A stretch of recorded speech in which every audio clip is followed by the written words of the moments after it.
Good day, students. I am going to explain three topics in company law.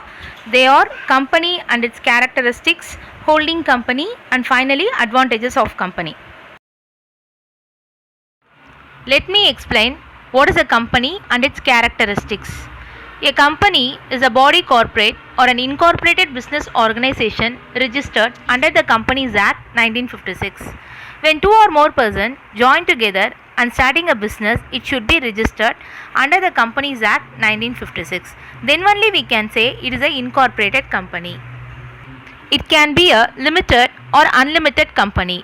It means whether the company may be a limited liability company or may be a unlimited liability company. It may be a private or a public company. If the company is owned by a private parties, it's said to be a private company. If it is owned by a government, then it is said to be a public company. Let me explain the characteristics of a company. The first one is a voluntary association. When two or more persons voluntarily join together to start a business with a common objective is said to be a voluntary association. The next one is incorporated association. A company is said to be an incorporated company when it is registered under the Companies Act 1956 and it is also called as a joint stock company. The third characteristics is artificial legal person. That means a company is always considered as an artificial person created by law. Like human being, it does not have any physical body or soul. It is invisible and exists only in the eyes of law. Because of this disability, the company is called artificial company, but it can buy assets and enter into a contract. So it is considered as an artificial legal person. The fourth characteristics is separate legal entity. That means the company is always considered as an artificial person and it's entirely different from its members. If suppose any member of the company can enter into a contract, they are not liable for the action done by the company. The company has the right to own and transfer the properties, but the member can either individual nor jointly cannot claim any ownership rights in the asset of the company. The next one is perpetual existence. If two or more persons running a business and if suppose any of the partner dies or anything happens to them, it may definitely affect the business.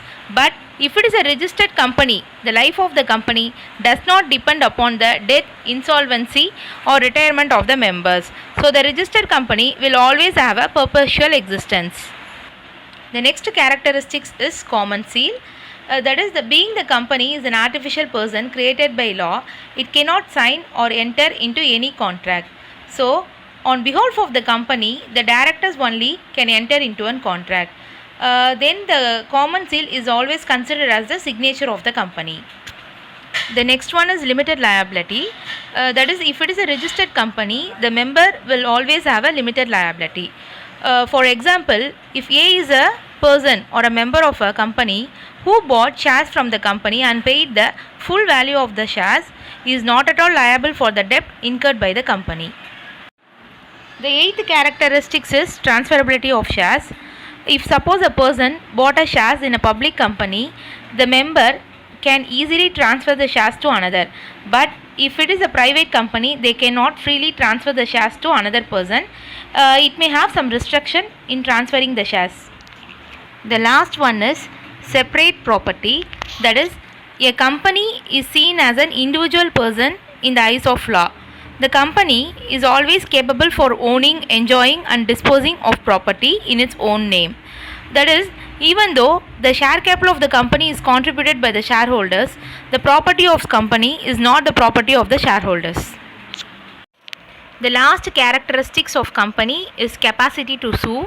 That means a company can file a suit against other members and it can also sued by other members in its corporate name. A company is known as the holding company of another company if it has control over the other company. For example, there are two companies A and B. If the company A is taking over company B, then company A is said to be a holding company and company B is said to be a subsidiary company. On the below scenario, a company can become a holding company of other company. If a holding company A holds more than 50% of the equity capital of the B company. The next scenario, if A company holds more than 50% of voting rights of B company. Finally, the holding company having the rights to appoint directors to the subsidiary company directly or indirectly. Let me explain the advantages of company. The first advantage is limited liability. In a registered company, the member will always have a limited liability. For example, if A is a member who bought shares from the company and paid the full value of the shares, he is not at all liable for the debt incurred by the company. The next advantage is easy to start a business. As per the Companies Act 2006, effect from 1st October 2009, it is very easy to start a limited company through online. In olden days, we need to wait for a long that is many days for registering a company, but nowadays within a few hours the registration of the company is completed. The next advantage is separate legal entity. We already know the company is an artificial person and it is entirely different from its members. Any member of the company can enter into a contract, but they are not at all liable for the action done by the company. The company has its own right to transfer the shares and enjoy the property. The next advantage is potential creditability and prestige. That is, when a company gives commitment to the suppliers and customers, they are having more responsible with them. This responsibility will always give the confidence to the customers and also the suppliers to increase their business. If the company achieves the commitment and confidence, it becomes more prestigious and earns more creditability. The next advantage is option for raising new capital. If it is a sole trader or a partnership firm, they will generally use their own resources to start a business. But if it is a company, they can raise the capital by issuing new shares to the public. The company can issue shares either to the existing shareholder or also for the new investors.